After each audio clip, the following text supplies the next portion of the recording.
I'm Aaron from PhoneDog.com, and you thought the new iPad was the iPad 2. Well, move aside because the new iPad is in the office. We're going to take a look in the unboxing at the new iPad, also known as the Apple iPad 3. But before we do that, some love to Best Buy Mobile for hooking us up with tablets, phones, and more for use in our One Paw Bandit game. When you go into Best Buy Mobile, they'll help you walk out working. They'll set up your email, your web, your browsing experience, your music, and more. So when you walk out that door, you're good to go at Best Buy Mobile with your new iPad, or iPad 3 as we're all kind of really calling it behind the scenes. Let's take a look at it now. Unboxing. New iPad. Is this all it can be? Or does Apple have some stuff to put in the next one? We'll find out starting right now. Here it is. A lot of people have been waiting for it. Don't call it the iPad 3 though. Apple's calling it the new iPad. And I get where they're going with that scheme. You know, they say the MacBook Pro, the MacBook Air, all the MacBook products haven't really had different names or any sort of numbering scheme outside of their various names over the years. But it's kind of interesting to go from iPad to iPad 2 and then back to iPad. It seems kind of odd. I feel bad for people that are going to sell theirs on eBay in a couple months. It's like the new iPad.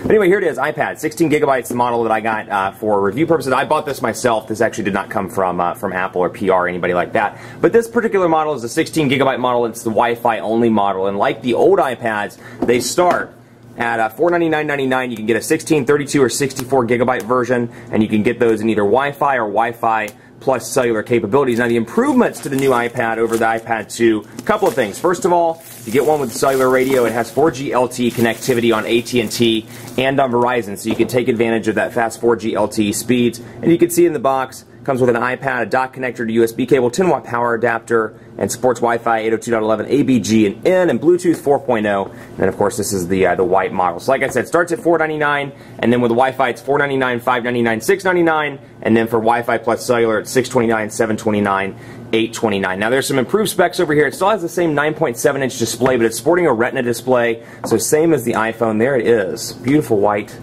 iPad. We're going to call it the iPad 3 just for purposes of this. The iPad 3 or the new iPad with your FaceTime camera on the front. Here's another spec bump as well, 5 megapixel iSight. So interestingly enough, a couple of things. First of all, they went back to calling it an iSight camera, but it's a 5 megapixel shooter on the back that takes HD video as well. So I've got my little adapter here, little baby adapter. It's a baby. And then you got Apple in California here, designed by Apple in California. Typical manuals, I'm assuming. Yeah, little stuff in there. I don't read manuals. Tech people don't read manuals. They just get lost and then complain about it on Twitter. And then you have the USB cable over here, which plugs into the AC adapter module and gives you the power that you need. So take a look here. It's a little bit heavier. You don't really notice it, or at least I don't notice it comparing this to the older iPad. Listen to that plastic coming off. Ooh, that's nice. And then, of course, like I said, 5 megapixel camera, Retina display on this bad boy, so that's an improvement. 2048 by 1536 pixels, if I can recall. So if you like that Retina display on your iPhone 4 or 4S, you're going to love the Retina display on the Apple iPad 3. I'm sorry, the new iPad. So white version here, same things over on the sides. Volume rocker, you've got your switch here to toggle between mute and being on full volume. Power button up at the top. And then your 3.5mm headphone jack. So riddle me this, if it has a 5 megapixel camera, do people, I just find it funny when people hold up an iPad like that just to take pictures or shoot video, but hey, you can do it, that's what matters. So iPad's here, let's load this up and get into Wi-Fi. Let me find a good Wi-Fi signal. You got through the Wi-Fi setup and you can see terms and conditions, and this obviously isn't going to show as well on the camera as I'd like it to, but you can really see that Retina display is absolutely beautiful in comparison to the old iPad. Gone, much like when we went from the 3GS and the iPhone side to the 4, gone is the pixelation, and it's been replaced by a beautiful display. So let's get in here and take a look at some pictures. Yeah, we're going to use that, dictation, and then we're going to not send the diagnostics, and we're going to start using the iPad right now. But I mean, you can absolutely see gorgeous display here, particularly when you see the colors in the background. So let's go into some of the wallpapers here and take a look and see if we can get a better idea as to, let's do that. And you can really just see some of these wallpapers that have been on the iPad and the iPhone for some time. You can really see the texture in these. For example, you can see the little texture in the rock. So it is a beautiful display. I'll give them that.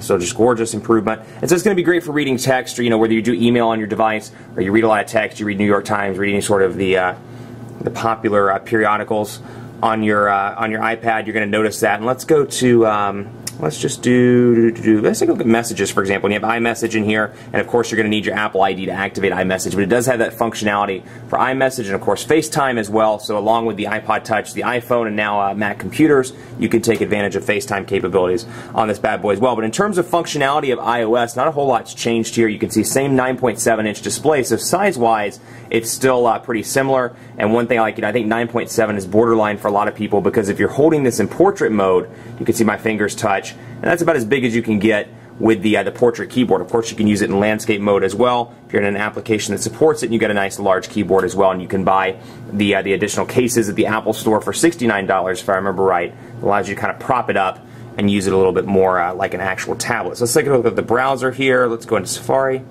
and load up, of course, our favorite website, phonedog.com. You can see same stuff here, notifications at the top, iPad, Wi-Fi connected, and then, of course, if you have a cellular version, you're going to see the 4G LTE logo if you're in a market that supports 4G LTE. So let's go to phonedog.com, load that up, and take a look right now. So let's do some pinch to zoom, and you can really see, again, I don't know if the camera's doing it justice, but beautiful Retina display, even zooming all the way in on this text. I mean, it just looks gorgeous in comparison to the iPad 2. And again, I think for a lot of people that are coming perhaps, or came in the past, from 3GS to 4, you'll really notice that difference between a non-Retina display and a Retina display. So they've done a really good job with that. What else can we take a look at? Let's see. Take a look at the calendar as well, just to give you a run through here and see how it looks on the device as well. So all in all, a nice improvement again, but it's an evolutionary update for the iPad, much like the iPhone 4S was for the iPhone 4. So I think a lot of people were disappointed in the fact that it wasn't a huge design change. And then outside of some of the specs, quad-core graphics,